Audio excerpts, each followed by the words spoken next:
दोस्तों आज हम आपको एक अद्भुत मशीनों का जाल दिखाने वाले हैं। नमस्कार दोस्तों, स्वागत है आपका जर्नी विद राकेश में। हम काम कर रहे हैं बागमती रिवर प्रोजेक्ट पे। ये आपको नदी दिखाई दे, बागमती नदी है और ये एक अच्छी खूबसूरत और शांत नदी है। गोल पाइप के जैसा दिखाई दे रहा है, इसे लाइनर कहते हैं। इसका डाया जो होता है 1540 होता है, इसकी लंबाई 22 मीटर होती है। तो ये सबसे पहले एक पाइलर में एक लाइनर डलता है 22 मीटर का। हम अपने काम को करने के लिए रोड को बना रहे हैं, जिससे कि हमारी मशीनें, हैवी मशीनें आसानी से क्रॉस हो सके। रोड का काम पूरा होने के बाद हमारी हैवी मशीनों का मूवमेंट शुरू हो जाता है। ये हमारी रिग मशीन है, ये हमारी क्रेन है। क्रेन भी निकल रही, कितने आस्ते से निकल रही है। ये हमारा एक्सावेटर है जो रोड बना रहा है और जमीन को समतल कर रहा है मशीनों के लिए। ये हमारा कंप्रेसर हो गया, मिक्सर। ये जो आपको दिखाई दे रहा है पॉलीमर टैंक है, पॉलीमर को मिक्स करता है। ये हमारा लाइनर है और ये हमारा वाइब्रो है। वाइब्रो हमारा 8 टन प्रेशर रिलीज करता है, प्रेशर का है। ये हमारी क्रेन है, 80 टन की ये क्रेन है और उसके साथ में जो लटक रहा है उसे वाइब्रो है और ये 8 टन प्रेशर का होता है वाइब्रो। और लाइनर को प्रेस करता है जिसकी लंबाई 22 मीटर होती है और ये जमीन में प्रेस करता है लाइनर को, जिससे कि हमारी पाइल कोलैप्स ना हो, मजबूती से बनी रहे, क्योंकि यहाँ जमीन में रेत है बहुत ज़्यादा। हमारी डीजी है ये कि ये देखिए हमारा वाइब्रो जो है प्रेस कर रहा है जमीन के अंदर में लाइनर को। ऐसे करके हमारे 9 के 9 लाइनर को प्रेस कर दिया जाता है। इसके बाद हमारा शुरू होता है। प्रेस होने के बाद हमारा इस तरीके से दिखाई देता है लाइनर प्रेस होने के बाद। ये इसलिए किया जाता है कि हमारी पाइल कोलैप्स ना हो। जब हम ये हमारी रिग मशीन है जो पाइल को कर रही है, इसकी गहराई 40 मीटर होती है। 40 मीटर तक की ये गहराई तक जा करके 1500 mm डाया का जो है बोर करता है और गहराई 40 मीटर होती है। बोर करने के बाद ये इस तरीके से हमारा केज उतारा जाता है।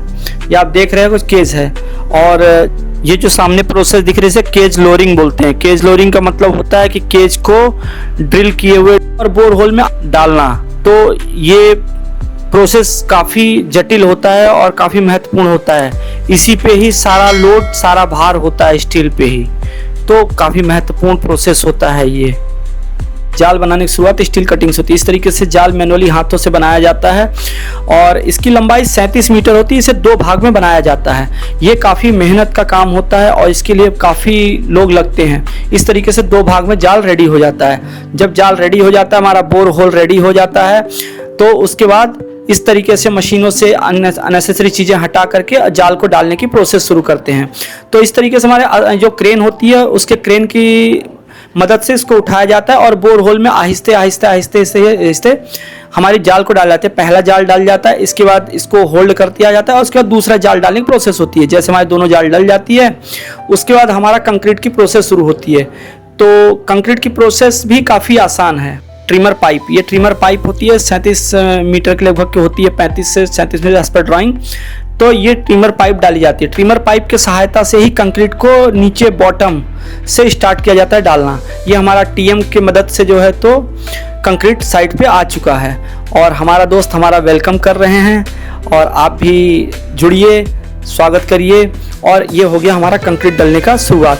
तो ये ट्रिमी पाइप जो होती है, ट्रिमी पाइप से नीचे तक कंक्रीट जा रही है और वेस्टेज प्लस पानी, इसका जो पॉलीमर ये हमारा बाहर निकलता जा रहा है, एक जगह पे गड्ढे में इकट्ठा होता जा रहा है पॉलीमर।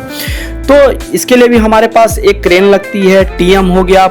ये हमारा हाइड्रा है जो अपने काम के लिए जा रहा है। हर मशीन का अपना एक रोल होता है। Hydra, JCB, rig machine, excavator, ये सब का अपना अपना रोल होता है। ये जो दिख रहा है इसे बकेट कहते हैं और ये पाइल का सबसे महत्वपूर्ण होता है ड्रिलिंग करने में।